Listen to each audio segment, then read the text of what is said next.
our home. For this year it is a 2018 Mercedes Sprinter with a short wheelbase and a very high roof. We chose this because we can fit it in a normal parking spot.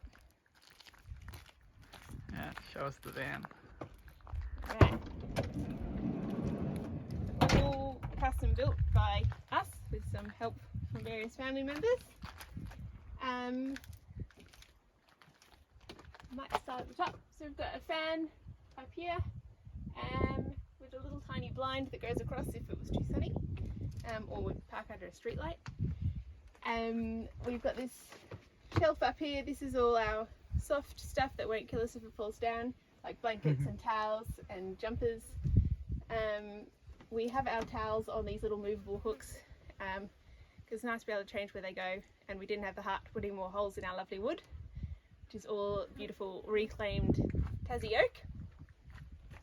Across the front and the back we've got two cellular blinds. They're kind of ones from IKEA because they insulate and they're blackout, which is really nice. Camping in all sorts of variously lit places. Behind our towels, this is our little office setup. So we've each got a little office pouch so that we can work on the road and have everything accessible when we set up our table. This is our kitchen. So our kitchen, we've got two induction stoves. It's one there and one in a pull-out drawer here. Come on, finger strength. Which gets stuck when it's warm. There we go. So that's really helpful to have the two. And then we've got sort of cutlery, crockery, a little pull-out bin with space for recycling and rubbish, which is pretty good. Not that recycling bins are easy to find outside of a capital city, it turns out. All our towels are on these little hooks so they can go on our rail or on our other rail.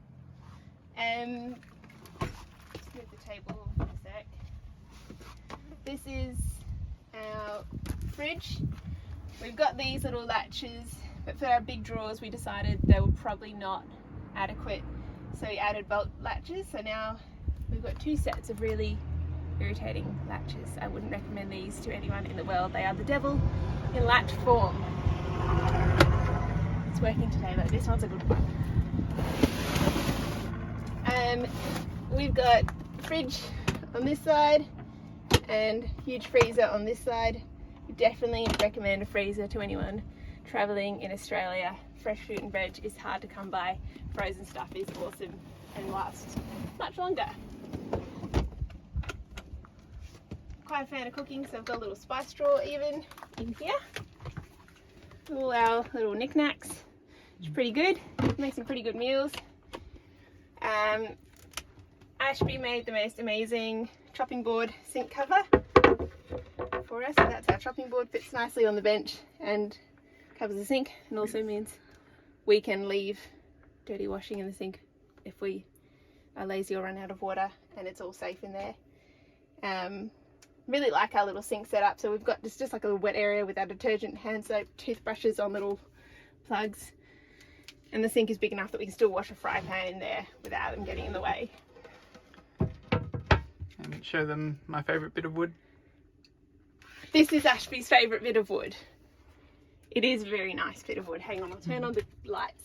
You can appreciate it. We've got beautiful under shelf lighting so you can see what you're doing when you're washing up and cooking. And then we've also got spotlights, which use a bit less power when we're just hanging out. We've got only one power point, but it seems to be enough. This goes to a extension cord where Ashby charges Power tool batteries. Good. Our table is pretty awesome. We've just got these little hooks that we actually 3D printed, which go onto our rail, which is just a towel rail. Pop that up. We just put in the bolt latch, so then we can pick it up and slide it along however we like. We've got two drawers here. This is sort of cups from knickknacks, and this is probably my favourite part of the van. because this was my design. This is, firstly, it's our pantry and pots and pans and all sorts of other gizmos. And secondly, to take off the lovely cushions on the bed, they're actually here because they make a couch. Nice. And we bring the table over and it's really good.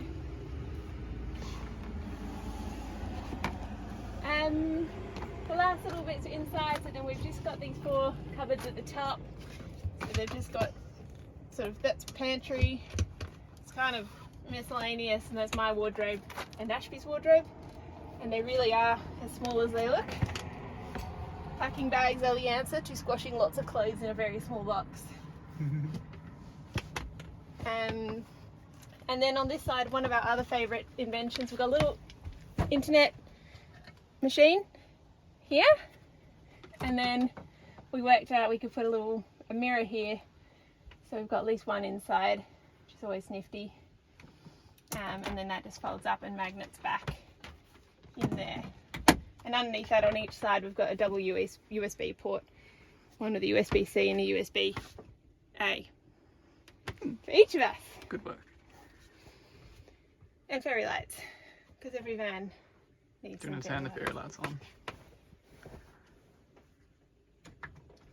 Nice. They look really pretty at night, because the light switches are on the other side of the room. So we need something. The bed, it's hard to appreciate the size of a bed when you're not on it. This is slightly smaller than a double, so it's a tiny bit shorter, which is why we've got these cutouts on each end. It's because I lie flat and I fill really to each end. And these cutouts aren't into the van. It's just normal van wall. It's just cut out into the 2 frames of the van, and there's not much insulation behind there. Yeah. To give us that extra length. Which is really good. Width-wise, it's slightly narrower than a normal double bed as well, but that's totally fine. It's not been a problem. And the mattress, because we've got these 2 pillows at the back, we ended up getting a custom made mattress, and then we've got like a mattress topper on top to make it nice and squishy. This is how big the bed is. Yeah. Ashby is about 172 centimetres tall. We've got one opening window that we put in, which is this lovely window. It opens all the way up. I think it opens more. Yeah, that much. We often end up just having it kind of like crack latched like this, so we get a tiny bit of airflow with the fan on. We put on this window, this is a pleated fly screen that comes down, and a thin but not insulated blackout blind, and we tend to just hold those down with these magnetic pegs, I suppose they are. Do you want me to show them? Oh yeah, show us the blind at least.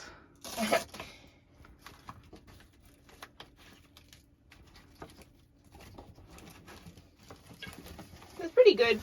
So at night we can fully black out the van to the point where we have to make sure if one of us has gone to the toilet at night that at least one blind is open. Otherwise, having a black van that's fully blacked out, you literally can't find it in the dark. So we also have to make sure we don't park like on the edge of a corner where someone will run into us at night, because it's really quite invisible, which is a bit weird. So yeah, a pretty critical part of the build, an essential, is the hangboard. I think I'll probably go crazy without having this, not being able to climb many rocks when it's 35 degrees. So yeah, me and Dad, with Dad's help, we cut out this channel in this bit of wood, so it's a dovetail, and I can put different hangboards onto different bits of plywood and slide this one out and then slide a new one in. So I've got a pull-out bar as well that we can put on, but yeah, I can do everything that I need to do with this to stay strong. Alright, this is our garage. This is the boot of our car. There's a truckload of stuff in here. So the important bits are shoe racks on the back. I've got extra hooks for jelly sandals.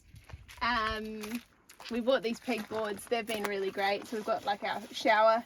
So we don't have a full bathroom, but what we do have is a little shower that we can stick in a bucket. We can just boil the water and make it a hot shower. And then we string this shower curtain between the two doors. We've used that a few times. It's pretty good actually. And then there's all sorts of other knickknacks that we use regularly there. This is our magnet collection. And the camel. And this is Alice the camel, who is the funniest magnet I've ever seen. Enthusiastic. We bought these boxes. If there was less junk in here, we can perfectly fit 6 across the bottom, which is really good. We've got kind of 2-layered storage, so we've got boxes, we've got a climbing mat on some rails, and then we've got like outdoor chairs and a table in there, and like the hoses are around here.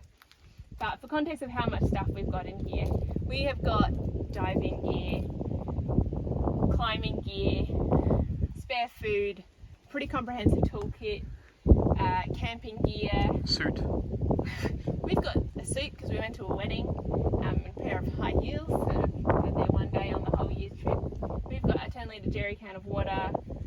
We've got fossicking, so much fossicking gear. And some rocks. We've got a rock collection. We fitted a lot in this car, but it's been great. We've used the vast majority of it. These are really important. This is a really essential air conditioning system on the road. We've got 2 of these. Outback Australia is really hot, and so at night we just stick these all over the place and blow them at ourselves, and that's actually really good. I think this is actually quieter than our ceiling fan, which is pretty nice. This is a bit dodgy. This one's really noisy. We've got a hammock, our weights.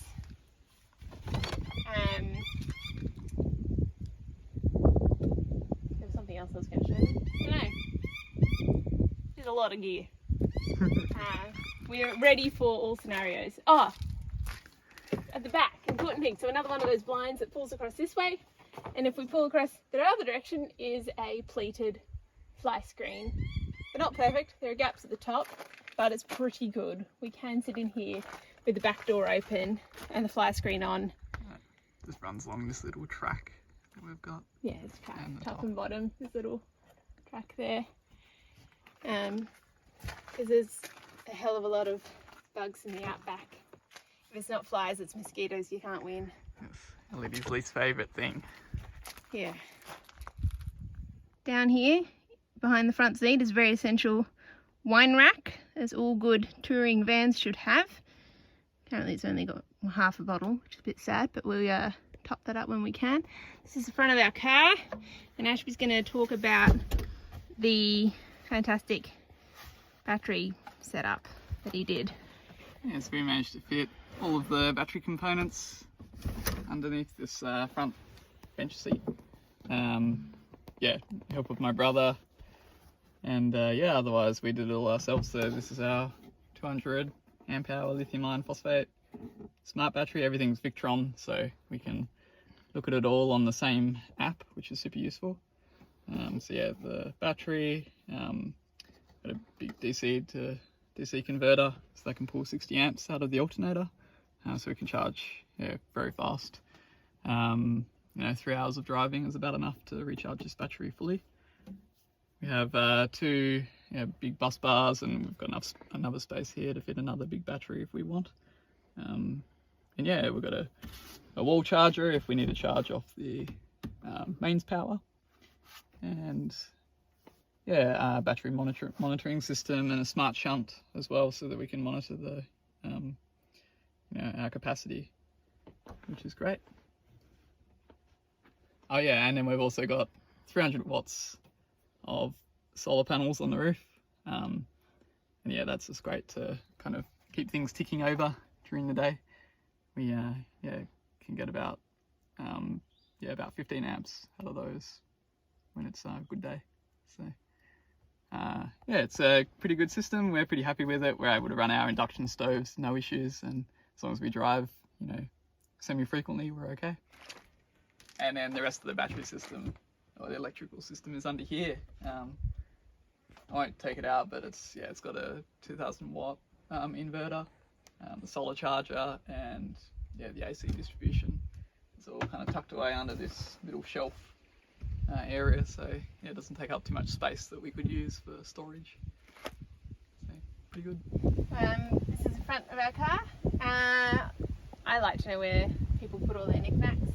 So the Sprinters they're not good on enclosed spaces, but there's a lot of spaces. So at the side of the door we've got the manual National Park book. You can fit lots of drink bottles and a crochet kit. There's my pocket for all my knickknacks, handbags, sun cream, cameras.